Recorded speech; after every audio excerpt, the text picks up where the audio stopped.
Hey friends, it's been pretty a while since we last posted a video here on Andy's Inspiration. To be specific, I would say it's 9 months since then, but it's been such a great time of getting to learn new things, but also to be able to be prepared so that by the time we come back on air, we have more of what we are able to present.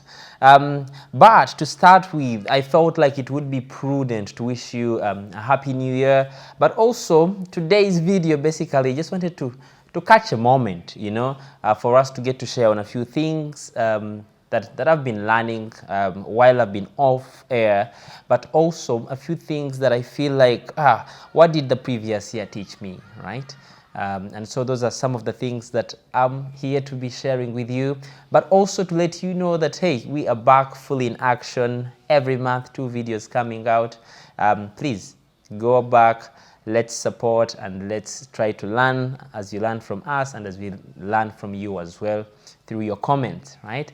A few lessons that I felt like, these are lessons that the previous year got to not only teach me, but also other friends that I got to have conversations with, and things that I felt like were important. The very first lesson that I learned was to be patient with bigger things and impatient with the smaller things. And that would sound like it's a big topic, but I just want to break it down for us. Probably you have there are long-term goals, and then there are also the short-term goals. So for the short-term goals of, hey, I feel like I need to be working out every day of the week until Monday to Friday, right? So you've got to be impatient with the small-term goals that you are setting with people or by yourself to do those. Could be any other. I want to read 5 pages a day. Those are short-term goals that you should be able to be impatient with. However, they are also long-term goals. They are bigger goals that you're looking at. And I don't know, again, big-term goals vary, right? And so probably it could be a long-term goal would be, owning an apartment or real estate. It could be anything. It could be, let's say if you're not married yet, it could be a long-term. Again, as I said, the long-term goals also get to vary. But with such goals, you've got to be a bit patient. You've got to work towards them and be patient, right? The other thing that I also felt like was important from the conversations and what the year taught me last year was, the bad news is time flies. But the good news, we are the pilots, right? And so I realized, at some point I took off some time to sit back and try to reflect and see. And I realized, man, at the start of the year, I had lots of goals that I wanted to be able to achieve.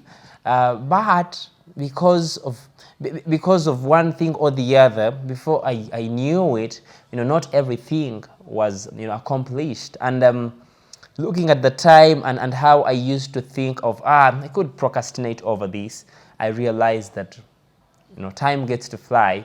But the good news, one of the things that I'm working at this year is I get to be the pilot, and so you get to be the pilot as well of your own time, right? So that as it flies, you are doing great things.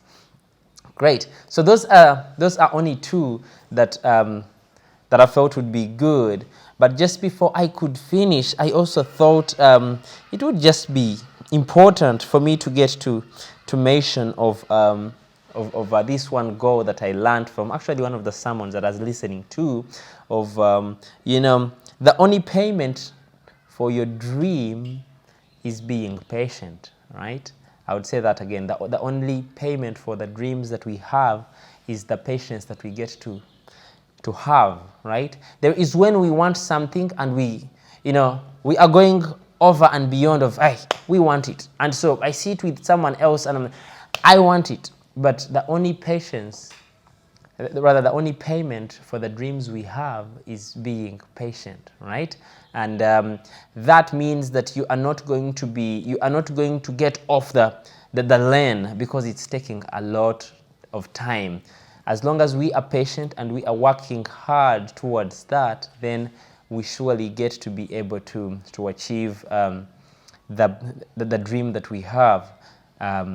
Lastly, I also feel like it would be good to talk about this. This is something that I learned, of recent, of not allowing our progress to deter the purpose that we have. And this can be either on a good side, or it can also be on the bad side or the negative side. There is when your progress is actually pretty high, which is pretty cool, right? But does that get to deter you from the dream that you have? No. So it would be good that you get to still follow through and maintain the purpose that you have. At the end of the day, there are some things that you're looking at. There are some things that you have always wanted to be able to accomplish, right? But you could be, retarded, or you could be deterred by the fact that the progress is either slow or it's going high and above, and so purpose gets to be lost and you go to totally a different direction, right? So those are some that I would want to share with you, but also I wanted to let you know that, hey, it's only February, and if last year things did not work out, we can be faithful and be patient and be hopeful and understand that it's yet another year where we still get to trust the same God that took us through last year to take us through this year, right? And that is something that I would want us to continue working on, of, hey, I can be patient, I can be hopeful that tomorrow will be better than today. And also being able to think about the fact that it's your own race, it's one man's race. And so whenever you get to shift your eyes to look at someone's race, you get to be distracted, right? So run your race with perseverance, so at the end of the day, you get to reach your goal without being distracted by looking at someone else's lane. Thank you very much. It's been great being back. And hey, keep checking out on our YouTube channel, subscribe, and let's have lots of other videos come through. Have a great day.